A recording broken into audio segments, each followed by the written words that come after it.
Hello YouTube, welcome back to episode 2 of my colonization quest of Kerbal space program. Today we will be conducting more science points and hopefully making a successful orbit. So now as I'm building my orbiter, it's a very basic model again, but using some new parts as what we unlocked from our last expedition. So a larger engine, as you can see, and adding that solid rocket booster, but then I realised no, I've got a bigger one because I unlocked with more power, so we use that and put the parachute on top, and this rocket should hopefully get us into orbit and we can conduct a bit more science to get to the next stages that we really need. So we launch the rocket, and I realised I could put 2 more on there actually, more power, so it will be good, and let's do this. So now this is episode 2 obviously of my series. No matter how long it will take, we'll take this journey together. Hopefully my laptop was behaving a bit better than last time, and I've got set all my settings up now, so it should perform stupendously. I can't use that word. It should work really well for the episode 3. And again, sorry for the audio, I still don't know how to sort out the audio bugs. So yeah, music again for the people. And you can see there's the new update 0.23, and it shows the difference between science, and now it shows how much you get if you transmitted the data and how much you would get if you just stored it, which I think is quite useful, and it will help you. So say if you can only transmit, say you had like 30 science points in total, and so if you transmit it you'll get 10 of them, but if you store it and you recover you will get all 30. So that's really useful for what they've done, and 0.23 update I think it is, and it's been working quite well lately. So yeah, so now get to tie into the system, just looking at the observed goo, how much I'll get for transmitted, and that is a huge amount of 0 science points. So thankfully that it told me, so now I don't need to waste power transmitting it, because I can store it when I get into orbit and do some EVAs, and able to get some more science points, and able to build bigger rockets to get further out and to colonize everybody in the system. I've been reading up today on some of the future planned updates they want to do. It's not fully confirmed yet, it's just on their Wikipedia page.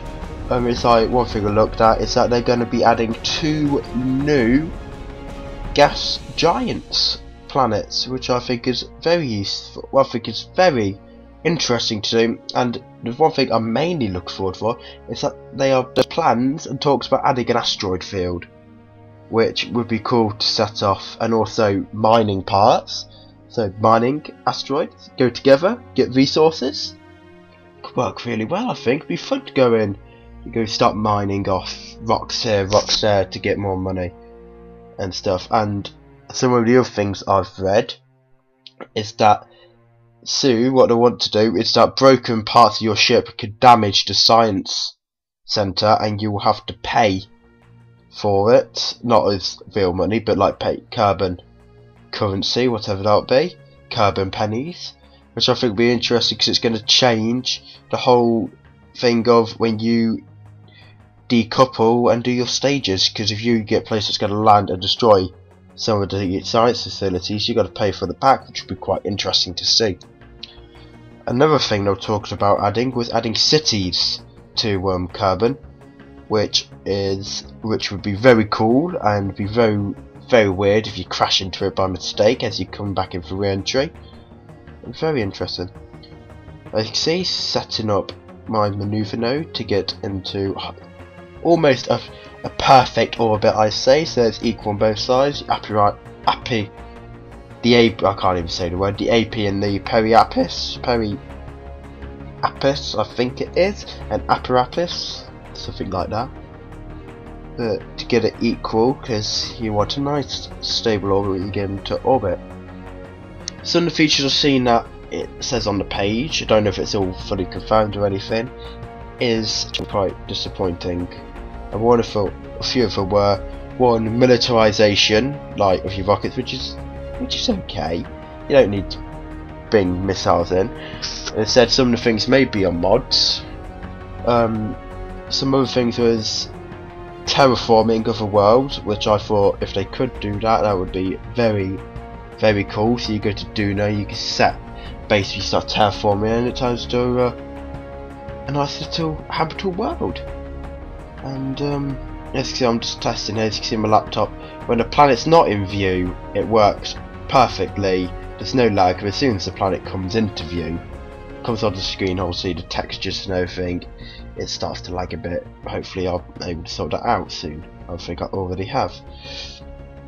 Some of the other things they're going to do, it was like alien civilizations, which I think would have been awesome. Frankly, would have been absolutely amazing to have alien civilizations. You come in and you land, start talking to them, be like you said to me, yo, cool little alliance.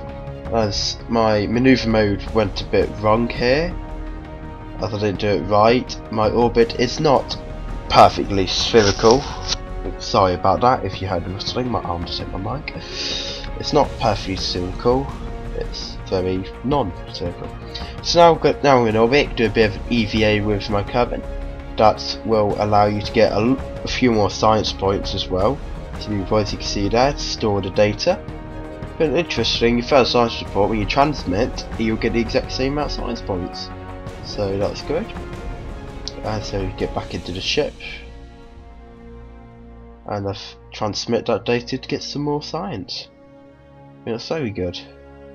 And one of the things I'm really looking for what they've said on the page is that they're going to be hopefully add multiplayer into this game, which I think will be amazing.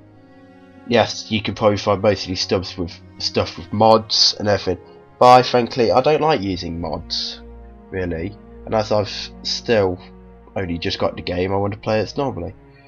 So as you can see, just put a maneuver node. Sorry about that. Maneuver node there to get back into the atmosphere. Do another EVA high above Kerbal, so then you get a different amount of points because you get it different. So you could do like high above Kerbal in like high orbit, low orbit, and then a very close encounter where you just come into the atmosphere. I think that's what it is, and you get all different science points for that. It's very handy. And it's like put that maneuver node back there and time warp around to get ready and commit the maneuver. It should take too long. And there, now my trajectory is that I will be coming into contact with Kerbal after I come back round. So do not time warp at 10,000, I think it is, because it could easily go wrong. I was hoping to be able to land on some land, actually, but as you can see I was about to hit the water surf, so use the rest of my fuel up to bring my trajectory back round. So hopefully, when I land, I'll be able to take a soil sample and get different biomes on the planet. Now the effects on this game are actually quite pretty as re-entry. So there you go, all the fire effects, it glows and everything. See, look, when I don't have the planet, look how shiny that is. It's very shiny, a nice orange glow to the ship. So cool. And obviously, because now I'm looking up, so now that I'll come back down, it starts to lag a bit. Check my map, check green, looks like I'm going to hit the land, hopefully. And now it's like time warp a bit, because it does take a while. And there is should be some music on the background going again after this, so I hope you guys enjoy that. So the additions they're bringing in, the asteroid field, the new planets, and I think it's Mojo, the dwarf planet, will become one of the major moons for the gas planet 2. And what they've said is that it's going to be Kerbal's equivalent of Saturn. So you got a ring system to go and explore, which I think would be very cool. I think some of the additions of the game are going to be absolutely fantastic, and it's going to be fun. Multiplayer I'm looking forward for, so you'll be able to play with your friends and be able to like set up some crazy missions like a moon race. You can get to the moon first, and or something like who can get to Jewel quicker, or who can get to Duna and back. Or you like work together to set up like a moon base or Duna base, whatever takes your fancy. So we're coming to the end of our quest of today. We've got some nice amount of science points. It's got quite successful. We made it to orbit, not a perfect orbit as I would have liked, but it's a start. And now as we splash down, most of the engines get destroyed. Since I didn't hit the land, I thought can't take source sample, but what you can do, as the Kerbal jumps out, you can take a sample of the water, which you can get quite a few science points from as well. And all the bonus, the more science, the better it is. So, don't know why I recycled that. So now go back in, go and back to the space center, recover the vessel, get the science points that we need, and we're able to unlock some more tiers and hopefully have enough rocketry to get to the moon. Next mission, maybe, possibly. We'll have to see. So now if we unlock stability, and then another piece of, and I look, I was one short.